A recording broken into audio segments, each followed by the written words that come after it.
Alright guys, today we're going to do Conan the Barbarian from Type Comics. This is issue number 4. This Rob de la Torre cover. It's cover A, and we're going to dive right in because, well, dive, no pun, because, well, Conan is being dragged down by some mysterious demon or creature, and the one that attacked him also goes with him because, well, Conan did that, right? So the priest is, getting it, drowning, and but the tendrils are too strong, and we see him lower and go lower, and then suddenly he stops, and then he hears a voice, and there is a person. And is this all a dream or a vision? Who knows? He says, "Fight as I once did, and shall once more, fate willing. A man dressed much as the primeval Picts the Cimmerian has seen, but bolder in stance and statement. I am Brule, chieftain of the Borni tribe. Conan's sensitivity hails from a grand eons past, and yet, in this moment, he is also here and forever. At his waist, a familiar Pictish blade, ancient no longer. He says, where are we? A place that is now and yet never made. A flickering veil of substance and illusion. He says, are we dead? Not yet, but time is short, and you must hear the tale I will tell. The blade you carry was once set atop of my spear, blessed for battle against foes, living or dead, and it's not the first time that it has tasted the blood of the beast who were once man. In days of old, my warriors and I rode on the ominous sky, struck dark in daylight. At the heart of the darkness we found a simple village of fellow Picts, and within villages eerily calm despite the gloom." So he's been hailed by this chieftain, and he says, hey, we are been blessed that you are here. But Brule says, you call these shadow-stained heavens a blessing? Indeed, it's an omen of great power, set to strengthen our warriors and children. Feast with us, and all shall be explained, says the chieftain. But there was no food, there was no grain, there was no crops, no livestock, no larder. The chieftain and his cold council sat around the cedar-smoked hearth and smiled. Is this some kind of a mockery? Where's the meal you promised? Can't you sense it? The stone will feed us. With those omnious worlds we will let out past fields where bountiful harvest once grew, but now lay fraud and fallow. And there beyond the rotting reeds I saw it, black stone, dull on its surface with a strange gleam beneath, a carving unfinished yet fully formed. In the air above, swirling threads of darkness, the source of the scourge. Scourge? It seemed so simple, yet I could not turn my gaze from it. From somewhere vast and unknowable it stared back at me, through me, while at my back the chief and the council began to trash and wail. Humanity shred like reptile skin, and my men were trapped, transfixed, until my inner beast roared, and why Croy broke the trance. And they're having a great fight. Now, the art looks great. I have some personal problems with it. It's not against this comic book. The comic is great. I wholeheartedly recommend any Conan fan or comic fan in general to pick this up and read it. It's really that good. My personal opinion lies with certain decisions that the editor, the creator, whoever is making these decisions is making. Because this is a double page, right? So if you look at this, and you have this double print spread out, my eye goes immediately to the left page because this is where it's all happening.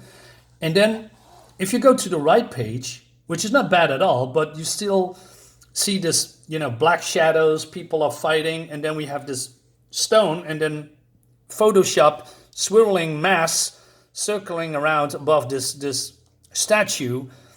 There's this particular part is, it's, I'm not using the word dead, but it's not something that you want to look at. You want to look at this. Now, if I was the editor of the chief in question, I would have made this mass. I know it's a black mass, right? It should, but maybe some smoke effects around here, or make it more, I don't know, lighter. Put some light in here, like purple, green, orange, yellow, you know, to highlight it to when you, because my eyes goes here, and it should also go here, right? Because this is the source of the evil, but it's just a black blob, right? Like you see in a lot of modern comics when it comes to background, it's just all black. That is what I should, you know, would have done. But, you know, personal opinions. But still, if you have a double page, everything should be like, wow, wow, wow, wow. But it's not. It's just only here. Yeah. Okay, moving on. Anyway, so Brule says, when slight sanity returned, the foul ones were slain, as were most of my men. All this madness and death, for what? Silent stone? And he says, I see you undone, you demon. I swear it so. I cast the spear with all my strength, and then the gods granted something greater. Lightning from the heavens' grasp, to shatter the stone and dispel the darkness. Yet in my heart, I knew this wicked thing was far more than a single statue in a solitary village. Awesome. I like this. I like the narrative. I like the way of storytelling. This is great. He throws the spear, lightning strikes, a bolt of lightning explodes. This is what I mean with the effect, because your eyes go immediately to this explosion here, right? This effect. It's great. Brule says, and thus we are here, faced with its evil once more. My people were cursed by the black stone, the spirit stain across echoes of time. Warrior, avenge us with breath, with bright blood and great fury, and you shall be rewarded now and forevermore. I swear it so. Good. Kull would be pleased to hear his blood still stir strong in the line of kings. Wait, what? I didn't know that. Is Conan descendant of Kull? I heard, you know, long time ago that was the case, but maybe I forgot. Great job for reminding me, right? So he puts his hand into his chest. Our talk is over. My words will fade, but hold fast to the spirit and arise. And then he wakes up, well, sort of. You know, he's almost drowning. He picks his ancient weapon up, and from where deep within he calls forth bright blood and great fury. And yet, this foe will not fall. Sorry for the focus. And not unless he can fight the source shaking forth from its den of darkness. Even if Conan would break free of this thing's rifling grasp, he wouldn't have enough air to let reach the surface. So he accepts the sacrifice, his life for his homeland, plummeting toward the Reaper, unafraid of what may lie beyond. So he stabs whatever this creature is, and then from somewhere a high of peal of thunder before a bright bolt breaks the shadows and sends the Cimmerians skyward. Now that's a little bit. That is a little bit, right? I mean, is it something to do with the sword, right? That it invokes some kind of a magic when struck evil or something, right? Because where does this lightning coming from? Because it's in a cave. There's no clouds. It's a little bit, you know, but it's magic and stuff, right? But then he is exhausted, right? He says bone age and muscles burn, and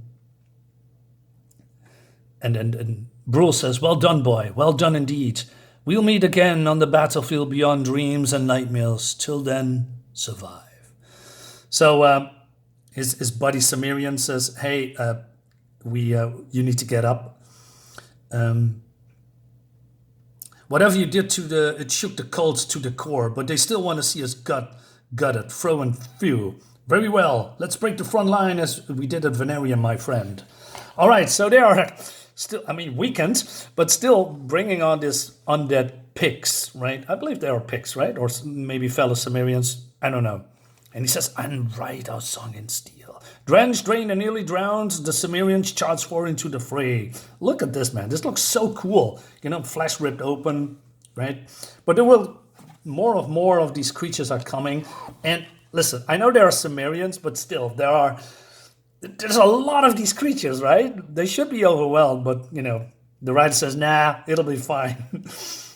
Crom of the mountains will never esteem their bravery, but the survivor soul he gave this man shines bright and bold, a brutal blessing marked in blood. So cool. So this guy says, I never thought we'd seen out of a way out of that pit. We not free yet, Heidel. Not till our blades run red to the hilts. And so red it will be. Red with rage. Look at this. Oh man, so painful. And then as the great halls quake and caverns collapse, there's no time left for any action save escape. Past crumbling floors, over rupturing chasms. And into the open air where moments before the black stone fortress topples on itself like a sandcastle swept by the tide. All right. Again, this doesn't do it for me. You know, the narrative is great, but I cannot see this as a black fortress. All I see is just things that looks like a fortress, you know, and stuff here.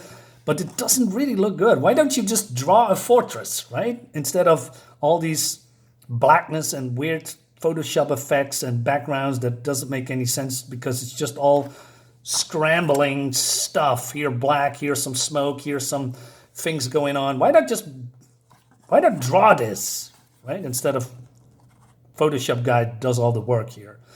Yeah, that's too bad. Anyway, so they are saved and being, you know, held by their fellow Cimmerians. So Conan says, where's Brissa? The pit-clothed woman? I have a gift. I must return to her. Apologies, Conan. Once you let us out of here, she ran back to find you. And as the fortress fell, so did her noble heart, swallowed by the curse. One more victim of the baneful black. Oh, yeah. I hope she survived, because we don't see her die. Anyway, so this is later. Springtime in Cimmeria. Many months have passed since the tower and its destructive demise. Wildflowers and beerberry bloom once more amongst the ruins that were once the village called Arian. A small caravan of Asgard Nomen tracked through Cimmeria en route to southern soil. The battle-torn remnants they discover intrigue them. Wood and fabric together, sturdy steel they can burnish, and there, unassuming amongst the dirt, something dark, dull on its surface with a strange gleam beneath. The end. Now, this is a good ending. So I believe we should stop here for now with the Conan comics. Not that I don't want do more Conan reviews, but this is a nice single story wrapped it up pretty good. But, you know, this is an ongoing series, and I don't think it's good for my channel. I could be wrong, but I don't think it's good for my channel to do a lot of ongoing series, although I do a couple of ongoing series for now. But, you know, like the GSA, maybe I should stop that when that story concludes. But there's so much going on there that I really want to dive in. And, you know, I like Conan so much, so we're going to do maybe a couple of here and there, but not, you know, on a frequent basis. So let's see what happens. So, guys, let me know what you think about this. You know, get this book. It's really good. So that's all I got for today, guys. See you next time. Bye-bye.